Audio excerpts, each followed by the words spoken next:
Welcome to Looking Forward Show. You're watching or listening to the Looking Forward Show, and I'm Jeff Abramowitz, your host, and I'm so grateful to be here. We're here today, live streaming on Philly Cam TV. You can watch us on Xfinity 66 and 966, on Vios TV, 2930 on Roku, Apple TV, YouTube TV, and our YouTube channel, The Looking Forward Show. So great show for you today. I'm really glad to be back here. So many things I wanted to get started with.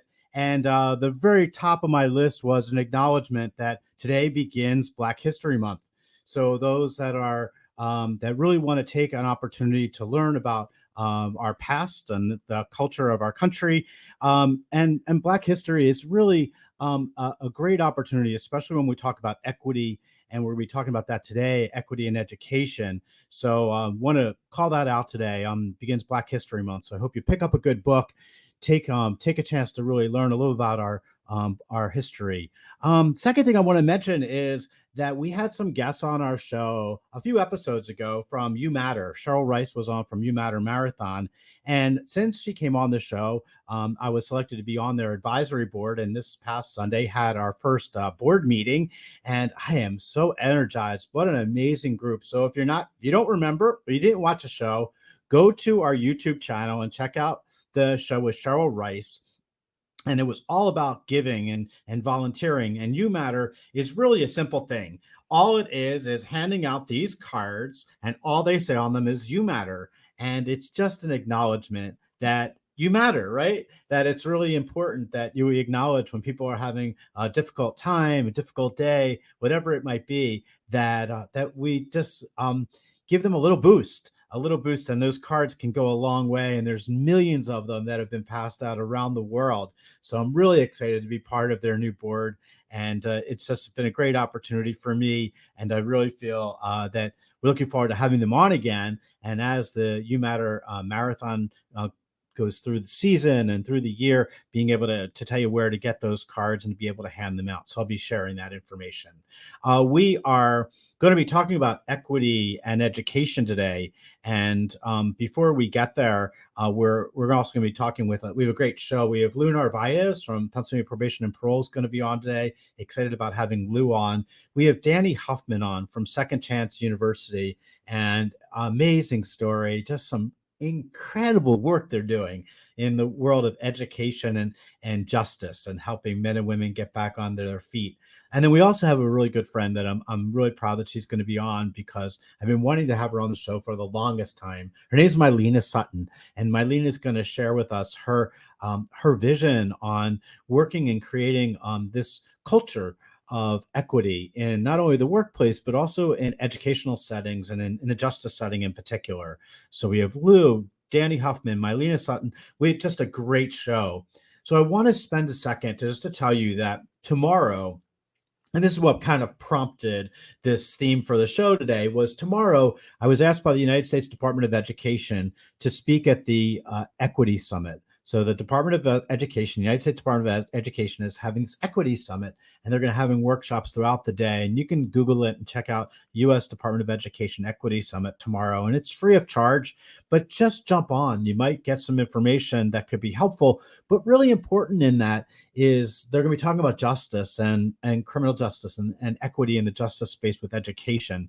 So we'll be doing that tomorrow, and I'll be hosting a breakout session and a workshop during that. So I hope you'll have an opportunity to join us. So we're going to get to the show because we have a lot to talk about today. And I really want to, our good friend Lou Narvaez is going to kick us off, but we're going to take a quick break. Again, you're listening or watching the Looking Forward Show, and we'll be right back with our good friend Lou Narvaez.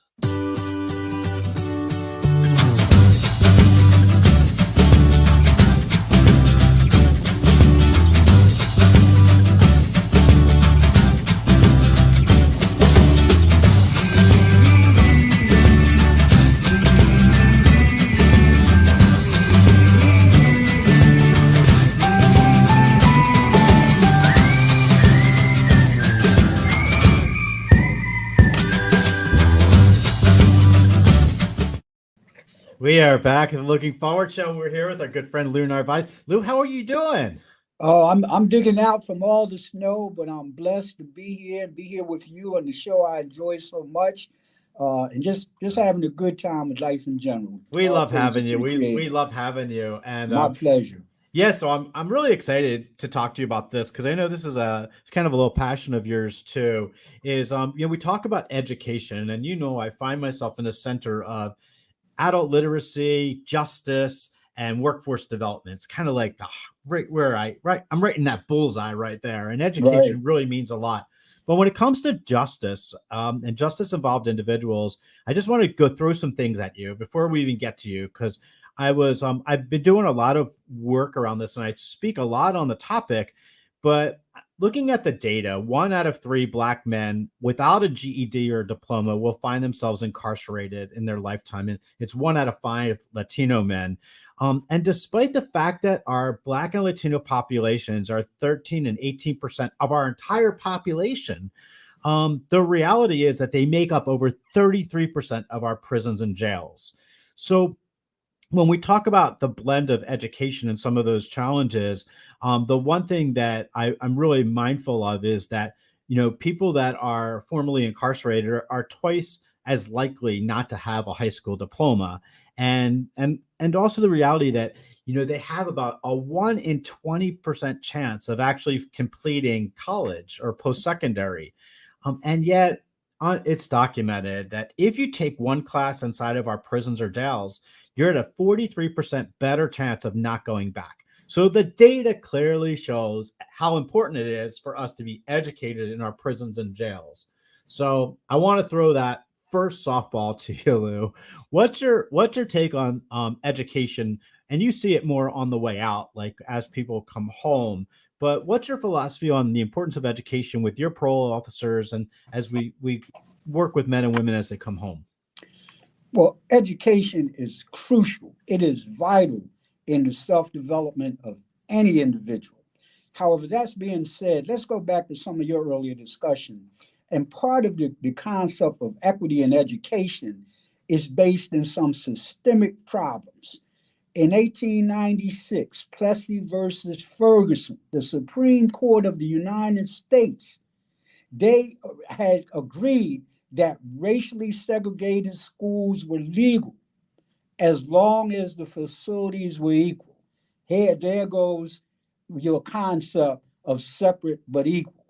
Fast forward from 1896, 1954, during my lifetime, Brown versus Board of Education, Topeka, Kansas. Imagine this father, Oliver Brown, he's contesting to try to get his little girl, Linda, to go to an all white school. May 1954, soon to be Supreme Court Justice Thurgood Marshall, who was in charge of the NAACP, goes to bat. The Supreme Court in May 1955 says that it is desegregation does cause undesirable outcomes for the children, but defers to the states on how they're going to handle it because they didn't have a plan in place. Fast forward to Arkansas 9, where these 9 children were going to be sent. Imagine sending your children to a school where they're not wanted, to the point that President Eisenhower has to send in troops because the governor has National Guards to prevent them from coming into the school. So we're talking about systemic problems that exist when you talk about education. 1976, Supreme Court, Ruan versus McCoy, says that the private schools cannot select people based on race and other things. Fast forward to today, equity in education, fine concept, fine concept. However, let's keep in mind that every organization has their mission and their charge. The charge of education belongs to the Board of Education. So, am I now demeaning or belittling? No. The Board of Education ranked 472 in the ranking of schools as far as performance in state rankings. Now let's look at the DOC. The DOC charges custody and care. I've said it once and I'll say it again. We receive all the broken people. Whatever the DOC does, which they have done a lot to educate people, they're now picking up the ball where society has failed these individuals when they come to the institution. They give them a litany. I mean, a litany of courses. Kudos to the educational system, Terry Fazo and her team up at the DOC. Everything from carpentry, electrician, fiber optics, graphic arts, green environment, et cetera, go on and on.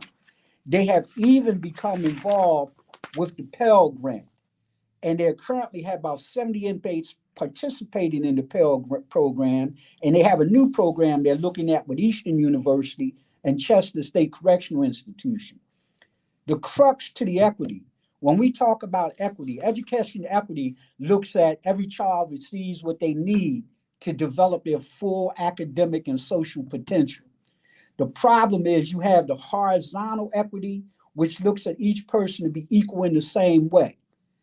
Now, you take two children in the same impoverished neighborhood. You say, oh, I'm going to be equal. I'm going to give both of you all laptops so you can do work and learn technology. Well, student A from the same neighborhood, he has Wi-Fi. Student B not only haven't had Wi-Fi, but electricity was just cut off. So the vertical equity looks at the individual and their different needs and resources. All roads lead to Rome. Poverty. We learned that in the 60s. When we start talking about poverty and how to address poverty, we can talk about educational equity. That's not, am I saying no, it's a bad thing? I think it's a beautiful thing. But we have to look at the systemic problems, what's so deep rooted in the educational system. We have to look at the failures, and we have to look at the DOC, the Department of Corrections, all that they are doing in light of their charge of custody and care and trying to offer programs. I mean, to be able to offer college courses and to pursue it and to work with the people, to try to give them a trade or a craft, all of this should have been done before they got there. And maybe if it was done before they got there, they wouldn't have got there.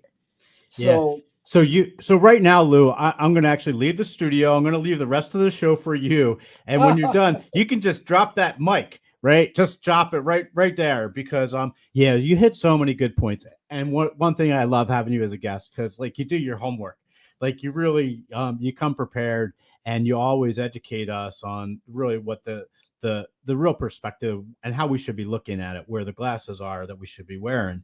And what's interesting is, in Pennsylvania and across the country, look, I do work across the country now, and education is becoming a priority.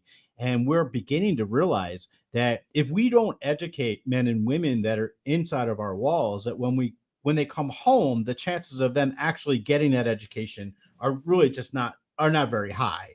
And that's because so many other life things happen. You come home, you got to learn, you got a job, right? You got to work, you got to feed your family. You got all these other barriers that you're fighting with, and education falls down on that priority list. And one of the things I really want to emphasize in a lot of the work I do is that education needs to start behind the walls. And the DOC is doing a pretty good job. A lot of states are starting to do a better job at it. But there's no question that people are at a disadvantage, because when you think about it, a lot of men and women, they don't have access when they come home, right? They don't have those classes. We're going to be talking to Danny in a little bit about his Second Chance University, but, going into a university setting and never having used a computer before, right? Or those are real challenges. And I think that Pennsylvania is doing a better job as well as a lot of states. So kudos to the secretary and all the educational staff across. And it is not an easy place to be in, educating men and women that also oftentimes come in at a second or third grade reading level and trying to advance them into those careers. I'm curious though, what's your attitude with your parole officers? Is there an encouragement to get men and women that need educational support back to those support services when they come home, or where does it fall in the chain of priority for parole officers? And I think you hit the nail on the head. It depends on the prioritization, because if you're dealing with an addiction, I can't send you somewhere to learn someplace. If you don't have a home to live in, I can't have a decent conversation with you about let's get you educated. So it depends on where you are. And this is the beauty of the vertical equity is you look at the person based on their individual needs. See, and that's the vertical equity in education. The horizontal is I'm going to assume, well, you're poor and Johnny X is poor, and you both come from the same neighborhood, and he's going to high school, getting ready to go to community college. Well, Johnny X may have a home and you don't. Johnny X may not have an addiction and you do. That's when you look at the individual circumstances. Education is a priority. I came from a generation where we pushed education. I lived through those times, with the exception of the Plessy versus Ferguson, with the Brown versus Board of Education, Arkansas 9. Those are not just something I read. Those things I heard as a child coming up in my household, where brown and black people were excluded. And this was systemic. This is something that affects the whole, that's still at the root of things going on today. That's why I say we encourage education, but we also encourage looking at the individual needs. You can't talk to education about somebody in a deep addiction, or somebody that have a job and a family looking for them to feed them. We also got to, we're not going to change this overnight. I mean, we have to change the narrative, and we got to do it gradually by putting programs in and giving people access when they come home and really educating them. Absolutely. As always, Lou, you always, you always impress me that you're right on the pulse of the button of what's happening when it comes to a lot of the topics we talk about. Education on the outside needs to start inside. We know that part of it. And I give kudos to you for really making sure, I've been at some of the call-ins and other sessions where, you have educators there, making sure that people are aware that, this is what you need to be successful. We appreciate you so much. Any final words? If there's one thing you want to tell the men and women that are listening in the audience when it comes to equity in education, I'm giving you the final word on this one. I would say to them, keep moving forward. And to truly educate oneself, you have to be true to yourself. You have to be true to yourself. You have to accept your wrong as well as you accept your right, and be about correcting it, not justifying it. And peace to all of them. And I wish them all well. You are awesome. So, Lou, thank you so much for joining us today. As always, you're a great friend of the show, my personal friend, and we love having you on all the time. So, thank you again. We're looking forward to having you on our next episode. We are you're listening to and watching Looking Forward Show. And again, we're at PhillyCam. We're live streaming on Xfinity, on Vios, Roku, Apple TV, and YouTube. And our next guest, I'm really excited about Danny Huffman from Second Chance University, and we'll be right back. Looking Forward Show.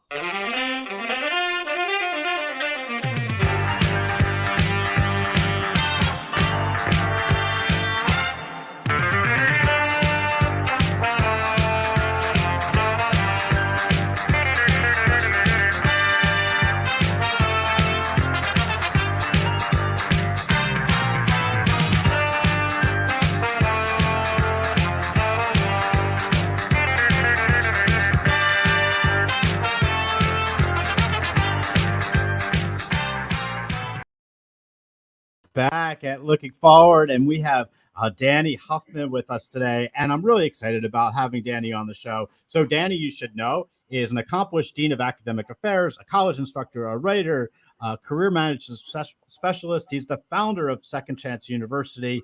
We're going to hear all about Danny. How are you? I'm doing really great. Thank you. It's unfortunately it's a good 75 degrees, real sunny outside. So yeah. I don't want to hear that. We're still digging out of some snow up here, and I know there's more coming on the way. You're down in Florida, aren't you? Yes. Awesome. Well, it's good to see you. I'm just curious, where are you right now? Right now in Sanford, in one of our classroom facilities. Very, very cool. Sanford, There's so much I want to know, and so many questions I have for you. I guess we need to know a little bit about you. I know that you're the founder of Second Chance University, which is a nonprofit. And I know also you've had a lot of other things that you've done, and including work with an organization I'm familiar with here in Philadelphia, which is ITT Technical Institute, and had done some work as a dean of academic affairs for them. But why don't you tell our audience a little bit about Danny Huffman? Well, thank you. Thank you for having me. I am born and raised in El Paso, Texas. One of the things that I remember mostly about El Paso, Texas is we lived on a farm called in Canutillo, Texas. It's a little rural area. One of the things that really came through to me in my life, and the reason why I'm sitting here today and doing what we do today, is let me tell you a little bit about me when I was about 13 years old. Story I tell my students, it's a story that is important only because of the lessons. When I was 13, I lived on a farm, had a 1952 Chevy little red pickup truck, stick shift, and it was time for me to learn how to drive. My father, I said, hey, it's time. He let me go out there. He said, now listen, Danny, don't do like your big brother did. And whatever you do, do not hit that tree out in the road. It's about a quarter mile down. So, you know what happens? I'm driving, I'm ready to go. I see tumbleweeds getting in the way of my dirt road path. And well, we'll get to the conclusion in a little while, but let me tell you, all I could hear about what my dad was saying was don't, can't. First two letters of don't are do. So what I figured out through life is that when somebody says don't do this or you can't do that, I try to turn that around. And that's the narrative of today, is turning things around, not listening and not paying attention. Well, you got to pay attention to it, but not taking to heart when somebody says don't. And what I mean by that is the narrative of the equity of education. Individuals who are going to school, high school, even pre-high school. If a counselor says, no, you can't do that, or if a teacher says, don't you be just like your brother, he was a troublemaker, or in any family, every neighborhood, when they tell you don't and they do a lot, we need to reverse that and change that narrative from don'ts to do's and the can'ts to can. So ultimately, when we hear don't, it's a self-fulfilling prophecy. Second Chance University was born because of that philosophy. We don't believe in the don't philosophy. We believe that the don'ts got to go and the can'ts can't stay. So that's where we're at right now. And until we get that paradigm shift, that philosophical shift of the can't to can, then unfortunately, we are in that situation where recidivism, where problems do occur. Danny, so so it's a great philosophy, and so I'm curious, did you hit the tree? Unfortunately, yes. I hit the tree. And, I figured as much. Yeah, well, and the reason is, when somebody says don't do this, your mind is focused on what you don't get to do. Yeah. And no, so it's so things, true. Yeah. Yeah, it's so true. Just clear out. So let's clear it out.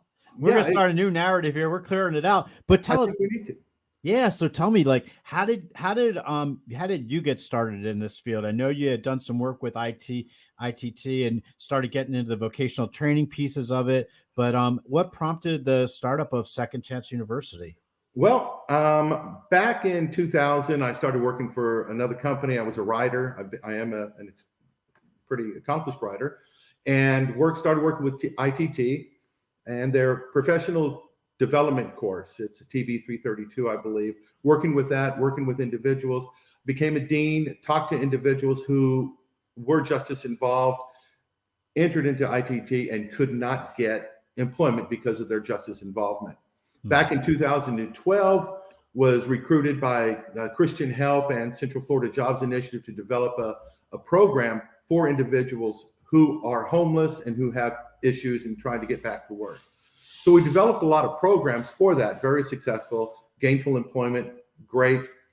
And then I found out, at least I was told, that those organizations, at least at the time, did not deal with justice-involved individuals. Because I've written a lot of books, I've been in the classroom, and I felt that those invisible people needed help. And that's where Second Chance University came about, based upon all of those and several other factors. Yeah, so let's talk about a little bit about the term second chance. So I often think about second chance, and I'm not a huge fan of the term, but it definitely works here.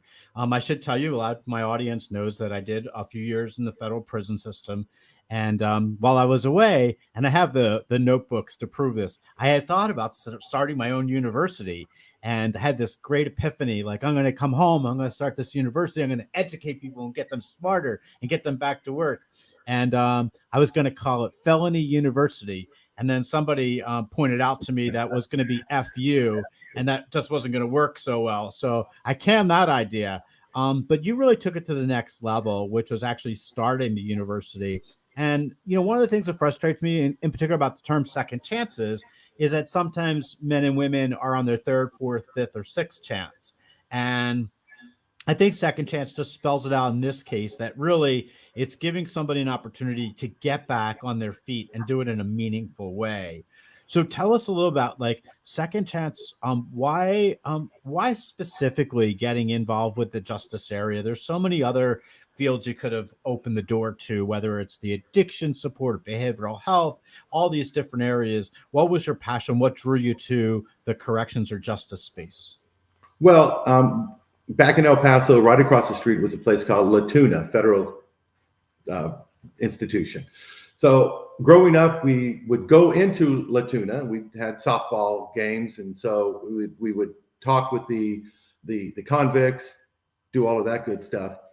Ultimately, a little bit later on in our life, many of my family members, as well as direct and indirect family members, was involved with the judicial system, and not in a good way. So the experiences that we have had directly and indirectly made it very clear that those individuals need assistance. They need a way to get out of that mentality of being a victim, of learning how to recreate hope, making hope where it is worth fighting for, and giving them the tools, not just the academic tools, but more about the social school tools, the community onboarding, the employer onboarding, how to develop letters of explanation, so we can fight back these inherent discriminations against individuals who have fallen, who have made a mistake. And bringing it to this very moment, this morning I was coming into work, and one of the newscasters, it was on some big newscaster, made a complaint or made a statement that one of the top politicians was cuddling criminals. Irritates the heck out of me. What does that even mean? That's the narrative that we need to get away from. Cuddling criminals. So if society is feeling that way, and based upon our family, my family, and many other people's experiences, there is that complacency. It's a cancer of complacency that individuals who have made a mistake are either incapable or I'm just going to keep my hands away from them. So we need to employ individuals. We need to educate our community, the prison systems, and all of those different elements. Yeah, no question that there's an equity discussion here because of the number of men and women that are Black and brown that are incarcerated. What for you is the most important thing that Second Chance University brings to the table? What are the offerings that they have? And do you have fraternities? Is it a big campus? How exactly does it all work? Well, our particular campus, to make it clear, we're on a couple of acres here in Sanford. All of our programs are online. So let's say Philadelphia is looking for an empowerment and an educational facility, textbooks and curriculum, and case managers. We would be able to help them in that regard. We did partner with Career Source Central Florida and HVAC Technical Academy to bring vocational trades for our graduates and for our students. It's a wonderful thing there. So one of the goals, if not one of the most important goals, is, of course, to know that there is truth in creating your own educational and equity. That through our experiences with our individuals, that there is hope that can be saved and can be collected. Our core curriculum deals with vicarious learning, dealing with the looking glass self theory, because individuals who have gone into prison often don't know how to react, don't know what the other person is looking at. So we educate those individuals to understand empathy, understand and acknowledge that the other individual, the employer, the community, your family, that all of those definitely have already preconceived ideas. They know that. We know that. So how do we deal with that? How do we inoculate or desensitize? Through our looking glass self theory, through collective consciousness, visualizations, trauma-informed care. I mean, there's just so much that is involved in this program that is literally a 360-degree package for the family, for the community, for the business, and for the participant. Yeah, that's really pretty awesome. So one of the challenges that men and women have coming home is this issue of digital literacy. So many people don't have the skill set. They've never been on a computer before. They've never been able to, they don't even know really to navigate a mouse is challenging and that kind of thing, let alone when you get home having access and having your own laptop and the ability to do these programs. I remember, really funny, I remember being inside and all of the programs that were inside from that were college prep or those kinds of programs where they sent material out, they had to be done on a typewriter, one of those old typewriters with the spin wheels. And oftentimes the spin wheels, the letters would break. And the big challenge for everybody was trying to find the best wheel or making it so that their black ink could actually cross the T of the T that broke. And it was really frustrating. Not only that, but inside of prisons, the spinning wheels, as well as the cartridges and the eraser tapes, you have to pay for that yourself. They don't give that to you. So those are all things that come right out of your pocket and can be really expensive when you talk about, a commissary account usually runs back to your family. But I'm a little curious about the digital literacy piece. Like, what is it that you do to help kind of get over that hurdle? Well, one of the things that we do always is we want to make sure that they are able to understand what's going on in the digital field. We do have hard copy print. So if an individual does not have access to a computer, we definitely take care of that situation by giving them hard copies.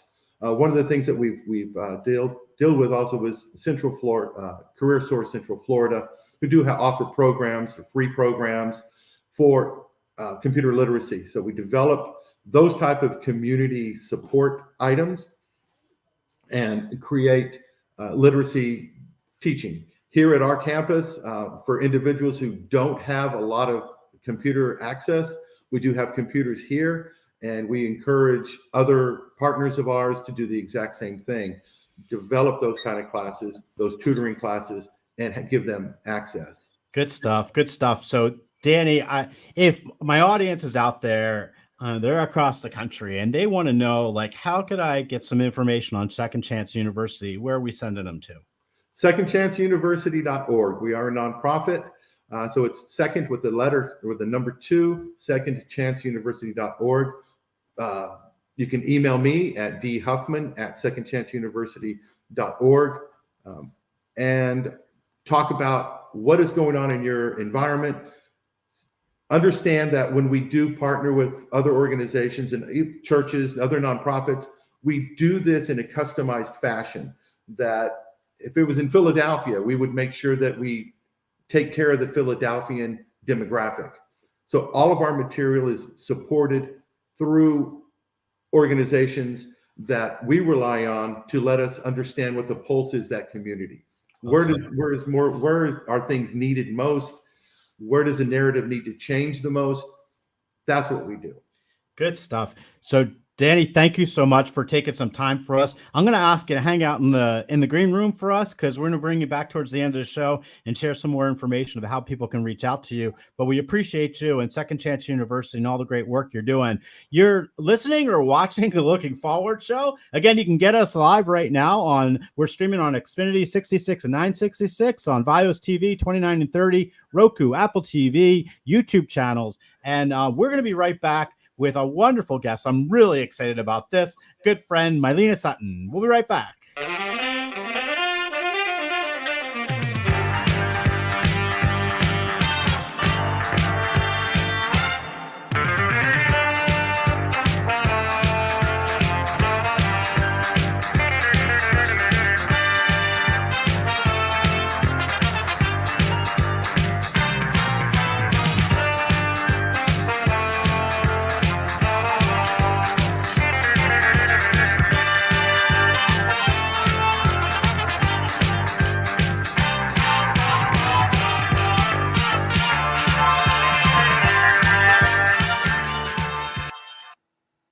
back at the Looking Forward Show. And my good friend, Mylena Sutton, how are you? I'm good. How are you? How are you?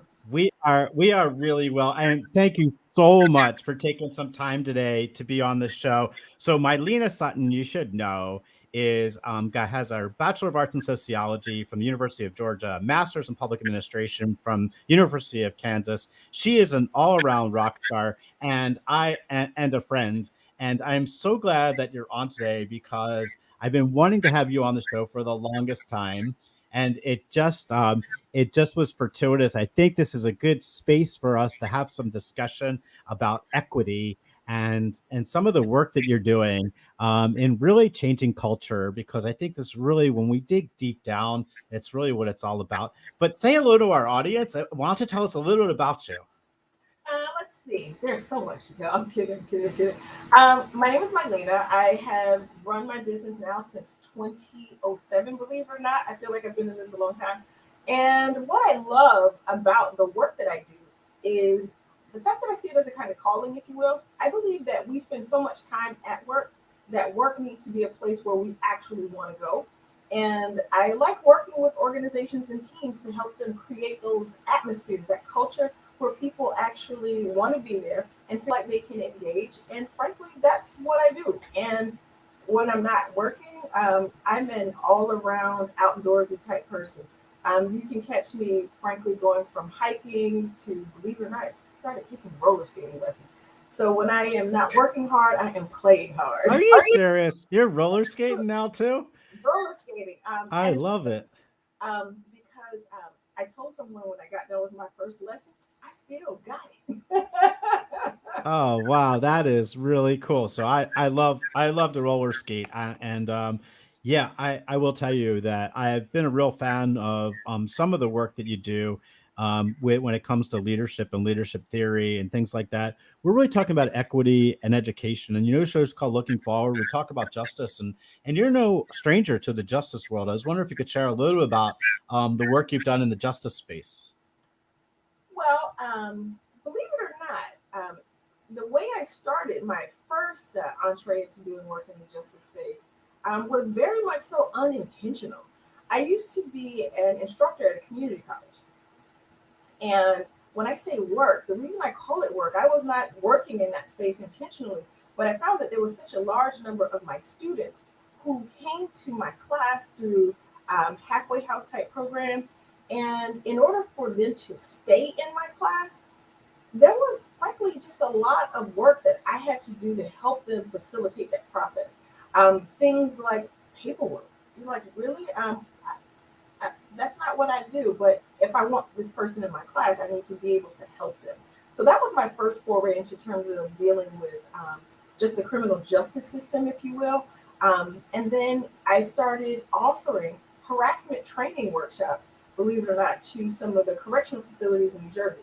And as a result of that, I've been working with a couple of my clients for quite some time. As a matter of fact, one client in particular, I've been doing their training with their team now for over 10 years.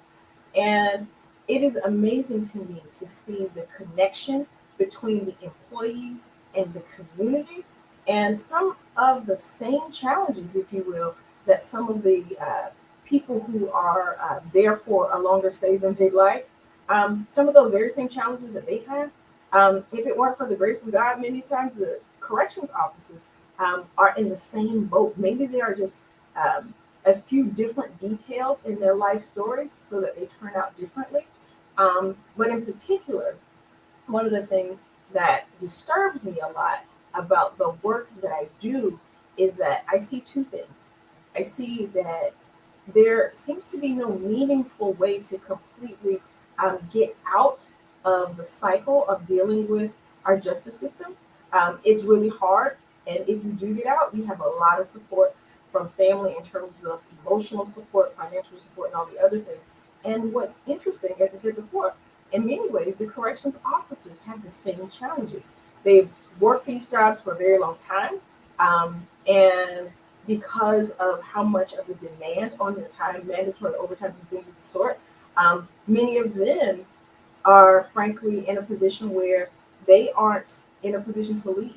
And that also has a major impact on the resources that are provided for the people who are there, as well as how they're treated and prepared for release. Yeah, so it's a great point. I remember when I gave a keynote address a few years ago, and it was to the Correctional Educators Association, and they gave the keynote address. I had everybody in the room stand up, and I asked them 4 or 5 questions. I never got to the fourth question, but by the fourth question, every single person in the room had done something which could have found them inside of a federal prison because of a choice that they had made. And I think they're not immune to that. I mean, correctional officers are there tasked with a really difficult job which is really hard. It's been made harder even now during COVID because of some of the challenges inside. But it leads me to why I really wanted you on today, because I do believe that there is something we can do. And you talked about this cycle. I believe that, you eat an elephant one bite at a time. And you have to do the same thing with corrections and with all the narrative that's playing out in all these spaces of chipping away. There was a great book by Damon Santola called Change. And it's all about how you effectuate change in our society. And his theory is that change really happens from the bottom up. Like if you look at Black Lives Matter, it was a grassroots movement that really populated all the way up the ladder, so that everybody and their mother now is talking about diversity, equity, inclusion, where really should have been the narrative all along. It should be embedded in all that we do. So can you talk a little about how do we go about changing our culture when it comes to not only the way we look at it's people with choices. I would just not take it out of justice. People that have addiction issues or whatever the challenges they have. How do we change the narrative when we talk about the employment setting and the way we see people today? I'll say there are a couple of things that come to mind immediately. I think we have to acknowledge that we're talking about people first. I use this very crude example often when I'm talking to people about how we treat people who've been inside for whatever reason. I said, so it seems to me like we've come to a place in our country where we're completely okay with throwing those people away. So in many ways, why don't we just execute them? Because the way we tether them to the system, we make it very hard for people to get their lives back. So I think the first part of it is recognizing that they're human and that we need to create space for redemption, if you will. And if we aren't okay with giving people a second chance, as a culture, we need to acknowledge that, because I think what we have now is something that's very disingenuous with respect to how we treat people who are returning. And then I think we need to deal with the realities of what it means for somebody to attempt to get their lives back on track. I mean, literally, the client that I was talking to right before I came to the show, we were talking about how we needed some employees to do some surveys to some training we done. And what we started to anticipate was, wait a minute, have we thought about literacy levels? Because we want to make sure everybody who gets this can complete it, and that we don't present it in a way that's going to be humiliating. And we have to also think about things like, okay, if we're going to do this survey, not only do we have to think about literacy levels, but some of the people on our team might not have access to cell phones. So can we get some way for them to get it on paper? And I think when we talk about what happens in workplace settings, we have to think about the real situations that folks are dealing with. One of the things I think about often as well, in order to make it possible for them to become employed, is we might need to rethink some of our policies around time and attendance. If I need to go check in with my probation officer, if I need to get health care because I have some addiction issues that I'm working on, if I need that, but my job has a situation where if I need to take time off, whether it's in small increments of time, full days, but if I can't get that time off, then you put me in a situation where I have to choose. I have to choose the health care that I need or the job that I need. Or I have to choose between the job that I need and not being able to meet the demands of my parole or probation and having to go back. And then we also need to look at how some of the rules that we have just don't make sense. Even though this one is a little bit different in terms of this example I'm about to share is a little bit different because it's not work related. I was stunned.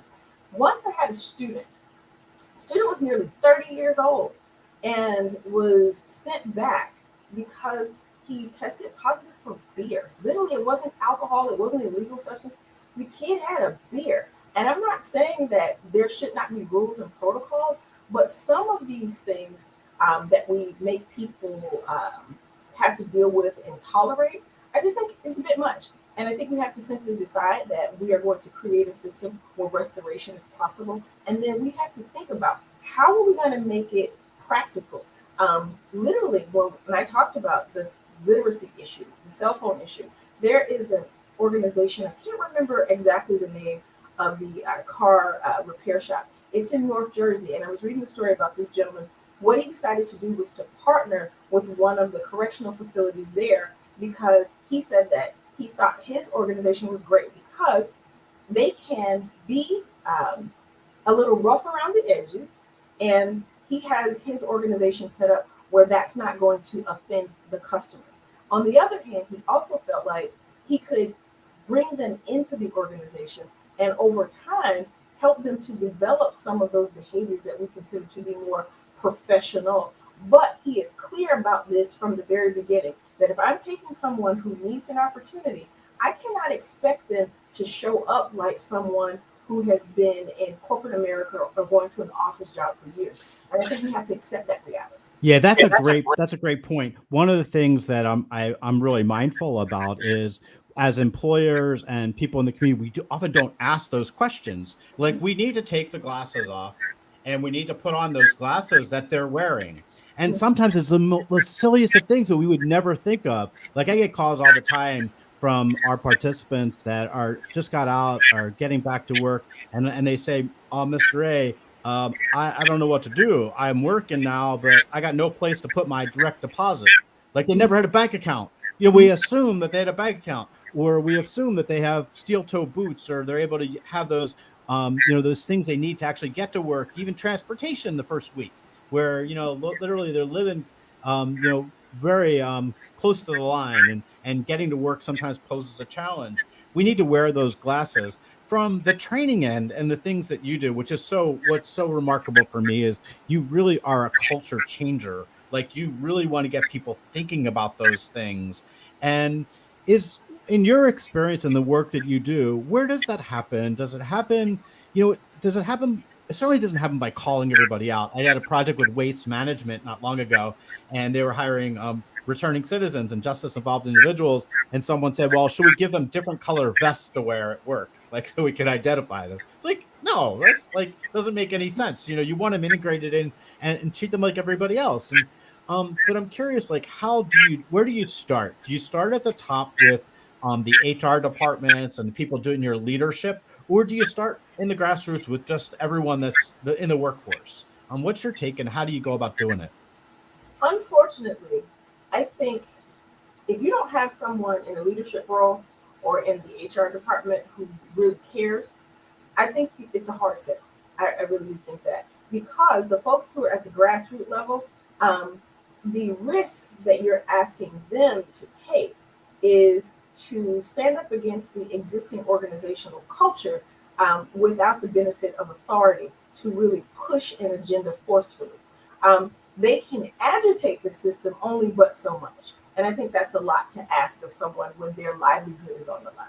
On the other hand, what I find when you start talking about someone in a leadership position, you have to have somebody who's really in it to win it. I tend to believe not only do you need someone who's really committed to it, but I often think those people who are committed, they come to it from a place of personal passion and conviction. Somebody they know, somebody who they love is struggling to get their lives on track, and they see what that is like. I think that's the only way you get it done. Because I think what happens at work, the power discrepancy is so strong that people might think that a policy is broken or counter to an organization's values, but people aren't likely to speak up about it if they don't have a certain level of authority. Yeah, no, I agree. You have a great line in your website, and you state that people who aren't happy at work aren't happy at life. And I love that line because, we think about it, we spend so much time in the workplace day to day. And you also went on in the same paragraph and you talked about you believe that leaders have a duty to create cultures where teams can thrive. And I believe that's so true. And I think it takes people like we had our first guest today was Lou Narvaez, District Director of Probation and Parole was on.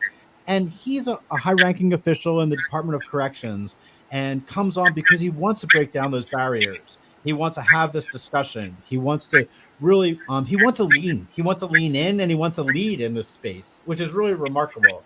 So we appreciate you. We know that your company does work through Voltage Vista. And can you just give us, like, if somebody wanted to reach out, we have a lot of companies that listen to our stream as well as to our podcast. Somebody wanted to get hold of you, how would they go about doing it? I'm pretty easy to find. Frankly, you can Google my name, and my name will take you to my website. You can find me on LinkedIn. I'm pretty easy to find out there. And frankly, I like to connect. So even if someone wants to have some exploratory conversations, I'm completely open to that. And I like to help leaders figure out what it is that they can do to make sure that the needs that their team has are needs that they are actively trying to address and to meet. And I realize that can be a bit overwhelming. And if they need a partner for that, I'm certainly game for that. That's work that I like to do, frankly. Awesome. We love it. We love it. So, Mylena, I want you to hang in there for a second. I'm going to bring Danny back for the last part of our show. We have about 10 minutes left, 9 minutes left, but we'll be right back. You're listening to the Looking Forward Show.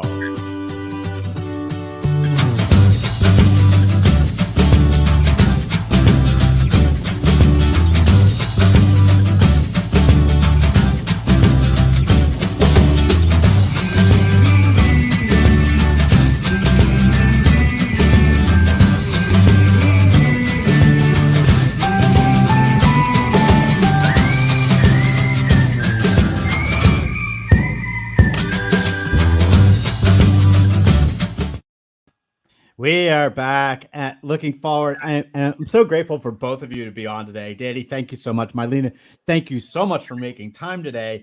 And I just wanted to bring the discussion together because we've been talking about equity and education and its importance, and we know that is a culture change. And I was really thinking a lot about this. It actually is stirred by something that Mylena texted me about regarding the real purpose behind this. Like, where does change happen, and how do we make it happen? Whether it's change through leadership, and I just believe that education is so important. That so many things start there. Like if we really want to get people out of poverty into career pathways so that they can have those supervisory and management jobs, that we need to teach them. We need to be able to make sure they read and they're qualified. I've been doing a lot of work on the infrastructure legislation and the bill that's coming down. There's a real fear that a lot of this $1 trillion that's being spent on these creation of new jobs are really not going to go to the people that need them most, because we're not going to have trained them and really gotten to a place where they can take those jobs. So Danny, from your perspective at Second Chance University, what is it that people need to know in order to take that first step to get that piece of education, and to what's the key? Give us something that we can really run home with. Oh, that's an easy one. That was ultimately truth. The truth is that equity is not a given. I know that, and everybody knows that. We have to learn to understand how equity can become a reality. And that's going to come from your family giving you the yes, you can, not discouraging you to be a better person, to go to school, coming from our school counselors, telling the children that, yes, you can go to college. It doesn't matter where your background is or where you live. You can become, as opposed to, no, that college is not going to accept you. If you are justice involved, we need to make sure that the community understands the cost, the literal cost of an individual and the community if there is recidivism. So truth is that we need to develop pre-release programs that have aim. And if we don't, then it's gonna fail. And reentry programs with community involvement. It has to have community involvement.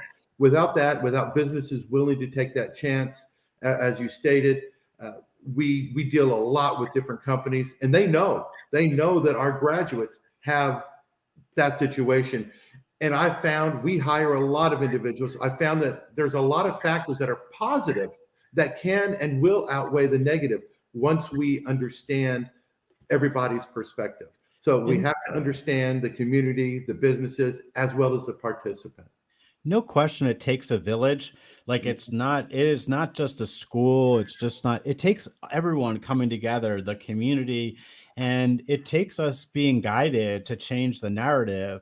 And really that takes hard work. Mylena, you like work at this all the time. This is your job, is really helping people change that narrative and making that change.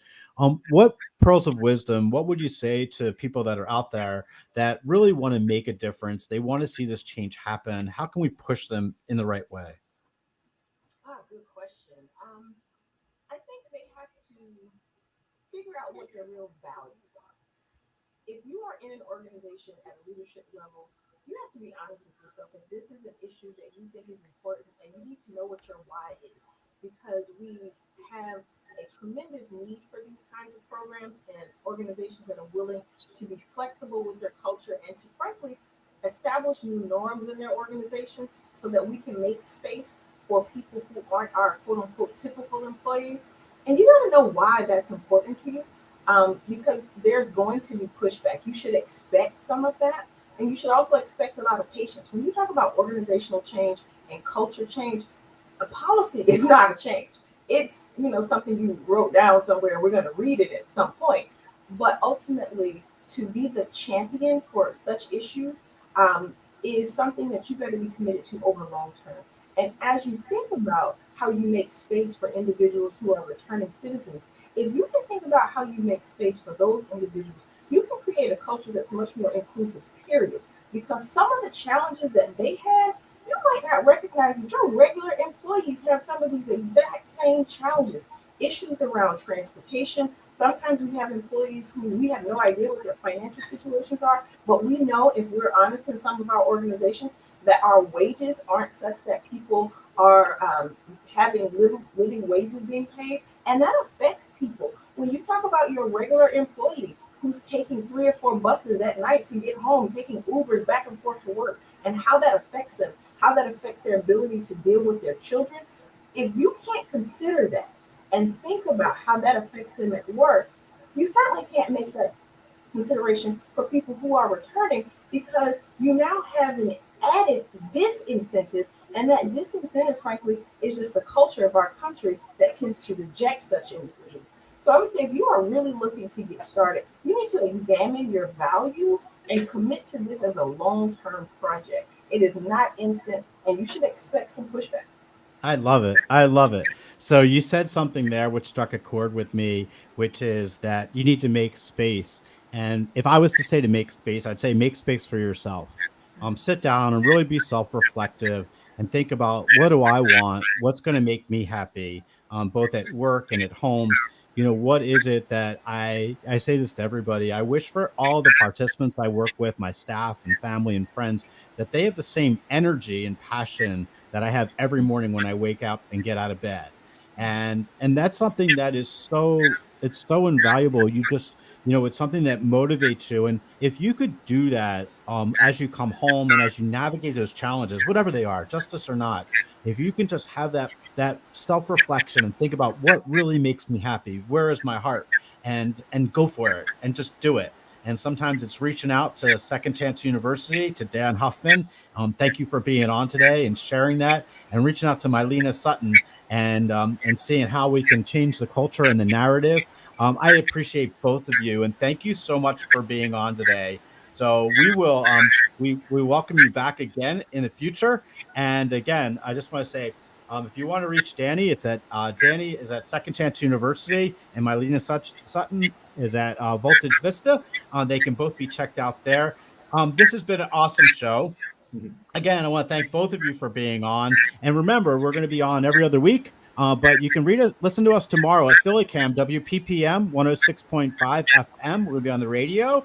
And you can find us on our YouTube station for Looking Forward show. So it's been a great show. Thank you, Mylena. Thank you, Danny, for being on today. And this has been the Looking Forward show. We'll see you soon. Indeed.